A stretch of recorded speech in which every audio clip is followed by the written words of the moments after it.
welcome back. Last episode, we talked about how the power of moments can inform teaching in the trenches. And we're going to continue that conversation this episode and really talk about how the power of moments can transform faculty development. I really want us to go back to this idea of the Sherpa and the mountain guide. It's running strong for me right now. And it's also making me think about something that resonated with me as I was reading the book, which is, we talk about peaks and pits and transitions for nursing students, but man, there was an example in this book about one of the companies and how they orient their new hires and welcome them into the company at a transition. And as I was reading this, I know all three of us share a passion for faculty development. We're all very passionate and active in that area, whether it's full-time faculty or preceptors or adjunct faculty. And it kept running for me, man, we often miss the mark in academia in recognizing and making meaningful transitions in the area of faculty development. And I am super curious, Shannon, what your thoughts are on that, because I know you're active in this area and you probably have a great perspective. Yes. So I remember that too. And I remember thinking about how very different that orientation from that company and what a great idea it was and how it helped sell, it helped them with all parts of their sales and everything that they did, because again, it starts the script of something positive from the day that the faculty or the employees start. And so you're right. When I read that, when I actually listened to it, I thought that is not how I've been oriented to most jobs. And wouldn't that be awesome? And would really change our mindset. So I think, with faculty development, one of the things I find is really interesting, and that's why I brought up my sister, who's a K-12 teacher. They spend a lot of time learning about teaching. And one of the things that is interesting in nursing education is that many people have really no time learning about teaching under their belt before they start as a faculty member. And I do think that's tricky because all of these things like trying to, holding students to high standards but high regard are things that people probably don't necessarily think about or may never have learned in their life. So how do we set them up for success? I do think a key is mentorship. I really believe that we all need mentors. And I had some amazing mentors throughout my early career, and who led me, not necessarily about being a positive teacher and in these ways, but led me to be very successful in other areas of my faculty role. And so I think mentorship is critical, and I think we need mentors on being a good teacher. So again, my mentorship early on was predominantly on how to be successful from a scholarship perspective and how to be successful in teaching, just broadly teaching students, but not necessarily in this type of way. And I think it's really important for faculty to hear this early, because if not, they set their own bad behaviors, and sometimes they get, reinforcement for those strategies, if that makes sense. When I listen to them talk about the Cinderellas and the ugly ducklings and how one moment can change a life for a student. And I think it certainly can, right? So once we tell them that they can't do something or that they're not successful, those few precious seconds can impact them for the rest of their career and how they then interact with other people. So I do think it's really important for us to start early with faculty and welcoming them in a way that we would want them to welcome students. So I thought that was a really cool example. Shannon, I think that loops us back to what you said in the very beginning, which is, a lot of how our nursing students go out into the world and how they practice and how they interact with one another and their interprofessional teams with their patients and families can really be heavily impacted by the way that they were, socialized in nursing school by faculty that are socialized, right? So it's like this, it kind of trickles back. And we can, I think, march that back to, again, having a good onboarding, a good orientation, solid professional development for faculty when they're beginning and learning the role of what it means to be a nurse educator. and how we can really reach students and create these moments. And then that will then move forward in a more, I think, meaningful direction for ultimately patient care, right? Right. And the other thing, I'll tell you, I thought about you as a matter of fact, because I've heard you tell this story one time about a student who struggled and how you worked with that student to be successful. And I've thought of you when I read that part of the book about a young girl who had been told to stop singing in the chorus because her voice didn't match with everybody else. And then somebody grabbed her up and was like, wow, you have a really cool, unique voice. And now she's, like singing at Carnegie. So I think those are other opportunities that we have as faculty is to remember that one person doesn't necessarily the judge and the jury, right? That there are multiple opportunities for people to be successful. And that if we are concerned about a student, that bringing in support is helpful because, we're human too. We're all human, and we sometimes develop, we become the judge and the jury at times. And so how do we support each other, again, for our end goal of helping people be successful? That's the end goal. Going back to the beginning and talking about K-12 when we had to learn for them, that's their main mission, is how do we get them to be successful, which I think we often struggle with in the university level, flipping it the other way of like, how do we make sure that these bad students don't graduate, which is never the vision of K-12. And I think that's where we really need to kind of shift our lens, particularly in nursing school.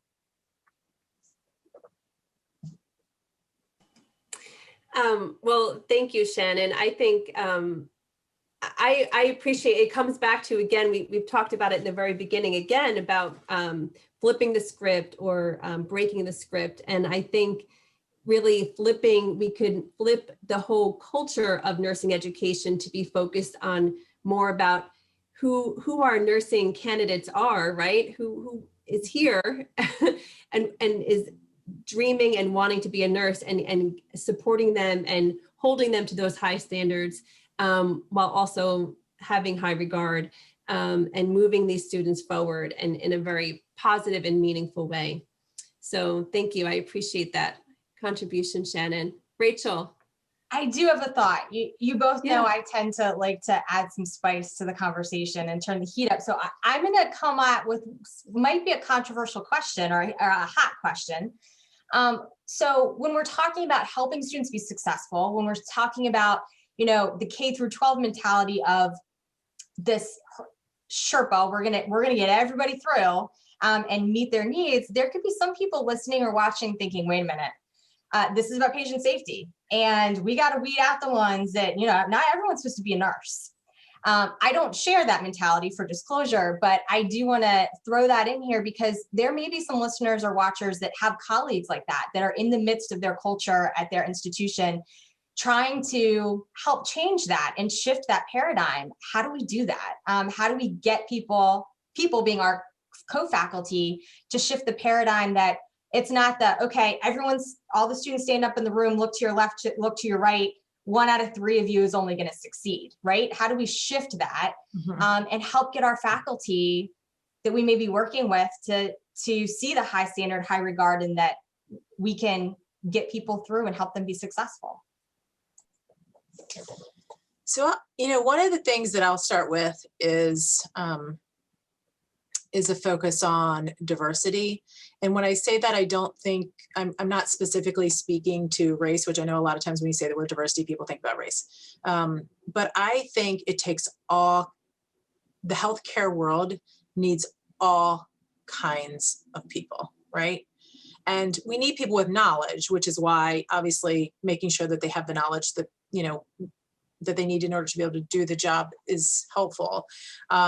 But we also just need different people who think differently.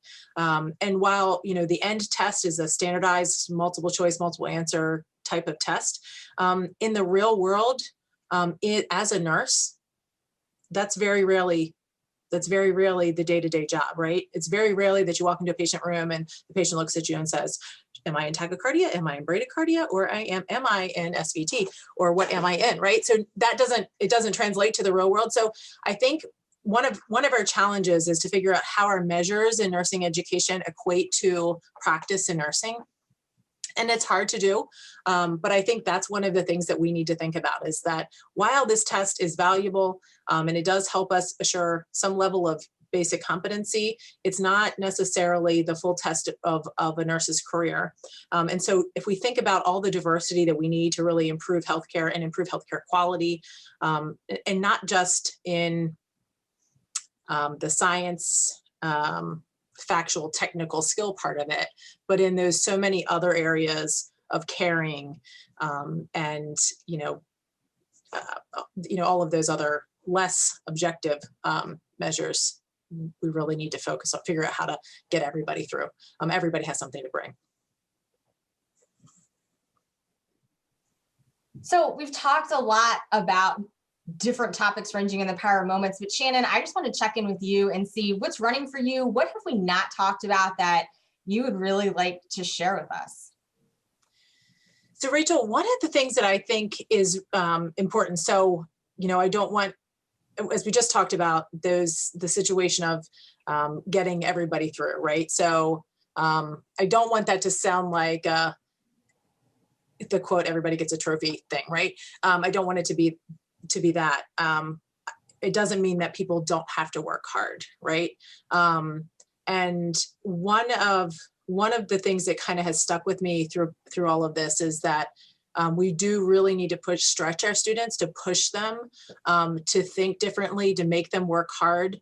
And one of the topics that they talked about in there is helping students realize it's okay to fail. That failure isn't necessarily always a bad thing. And he talks about someone who kind of became an entrepreneur, whose father every night at dinner said to them once a week, they said, well, what did you fail at this week? And they had to think about one thing that they didn't do well. And it really just kind of pushed them to know that it was okay to fail, that you kind of but you just did have to push yourself. And to really just stretch them, to kind of go out on a limb and push themselves a little bit more. And then to the thought that the promise of that is not success necessarily, but it's learning, right? So the promise of stretching yourself isn't necessarily that you're always going to be successful, but you are going to learn from that. And so I know you both have spent a lot of time thinking about this, the metacognitive world and how people learn. And I think we know that there are lots of different ways that people learn, but one of the ways that they learn is through failure. And so if we can push them and to feel okay with not being successful, and that kind of stretch, but that the promise of that is not necessarily success, but that it is learning. And I think as educators, that's our end goal, right? Our end goal is that our students learn. And so, and helping them recognize that that's okay to fail. But you're learning. So. Growth mindset, psychologically safe learning environments, metacognition, all of those really awesome things that we can talk about for days. I love it. Yes. Great. A great point to kick off our rapid fire questions for Shannon. What do you think, Michelle? I think it's perfect. All right, Shannon, are you ready? I'm ready, I think. All right.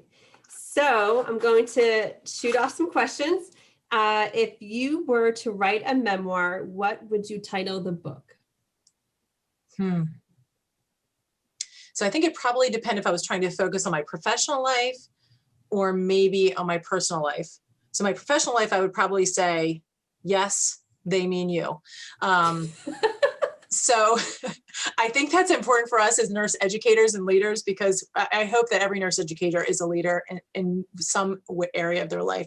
But that's probably the biggest kind of leadership advice that I've had through my professional career that I've given myself, is when someone makes the call, they mean you. And when I say you, I mean all of you. Everybody who's listening is just to step up. I think that's really critical. And I try to teach that to my students, and particularly in our doctoral program, where I really want them to go out and be policy leaders, practice leaders, education leaders, is that when the call comes, we're talking to you.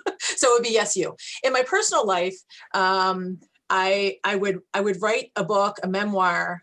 This is a little bit past and future. It's kind of would be about my goals in life, maybe, which is I would probably call it something like, my family laughs at me about this because I always say, I have a tendency to say, well, once I get through this week, it'll be easier.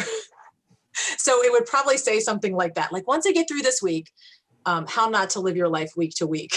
So that's, but that's what I'm working on, right? So I'm working on not kind of like making it through the busy week, right?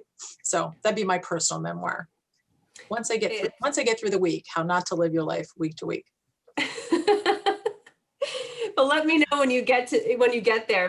I'll let you know when I write that book. Hopefully it'll help everyone. Yeah, I will buy it. And I hope you sign it for me. That's right. What is on the top of your reading list right now for fun? So, gosh, so I will tell you, interestingly, it's been a little bit of time, not long, but a little bit of time since I wrote a good fun book. The pandemic has changed my time schedule, as I'm sure it has for many of you. So I'm kind of resorting time in my life right now. But I did recently read Eleanor Oliphant is Completely Fine. Have you read that book? I've heard of it, and I'm like flipping back to probably 8 or 9 or 10 years ago. I think I may have, but I don't. It may have been out for a while, Okay. But it's a really interesting book about a girl who kind of undergoes a lot of trauma as a child, and her journey, her like self-reflection journey as it goes through. But it was a really fascinating book because as you read it, you were like, oh, it was a gasper. So I finished that. I'm reading an interesting book right now. It's kind of a work / fun book, but it's called The Care of Strangers, The Rise of the American Hospital System. So, and I'm reading that because I'm fascinated by how healthcare is run or not in the US in many ways. So, and who runs it? That's the other thing I'm fascinated by. I often, say, gosh, as nurses, somehow, how do we miss the charge to run healthcare? And a constant goal of mine is always to elevate nursing to a different level. That's great. I think that's something all three of us share is sometimes our curiosity is what makes like reading fun. So we tend to read things that really kind of, I think, make us want more information. Right. What is your favorite quote? So my favorite quote is, it's completely not work related. My favorite quote is, travel is the only thing you can spend money on that makes you richer. So that's my favorite quote. So that's my personal life quote. I try to remind myself when you go places and see new things, it just broadens your mind and it makes you a richer person. So I try really hard, and that I reflect on that now, particularly because I just got back from being away. There's a compendium to that one, which is live your life by a compass and not a clock. So that's kind of a life work in progress goal. Those are my favorite quotes.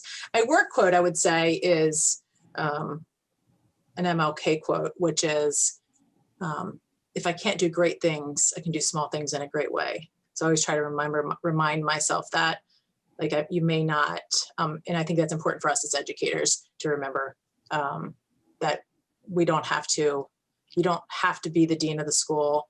You don't have to be the chief nurse officer. You don't have to, be the full professor to do really awesome work on a day-to-day basis, right? So we all have a place to do really cool stuff. That's a good one. Yeah, I agree. And lastly, if you could have dinner with one person, dead or alive, who would it be? So my mom died pretty young. She was 59, which is much younger than most people die. And obviously life expectancy is somewhere in the high 70s. She got shortchanged about 20 years. So I probably would have, I would have lunch, coffee, tea, maybe a really long feast, I would hope, with her. One of the things in this book it talks about is gratitude, and how the gratitude for yourself or receiving gratitude is really helpful. She was a simple person, not necessarily a scholar in her way, but I think she could have written all of these books that I like to read. She was somebody who was kind, but had really high expectations. And so I would like to say thank you for kind of giving those, all of those things that kind of created me into the person and that I have become. On that note, Shannon, I just want to extend a sincere thank you for coming here to share your stories, your experiences, your vulnerability. It's greatly appreciated. So thank you very much for coming today. And thank you very much for having me here today. And to the listeners and watchers, thank you for joining in with us, and we'll look forward to seeing you or speaking with you on the next episode of the NLN Nursing Edge Unscripted Surface podcast. Until then.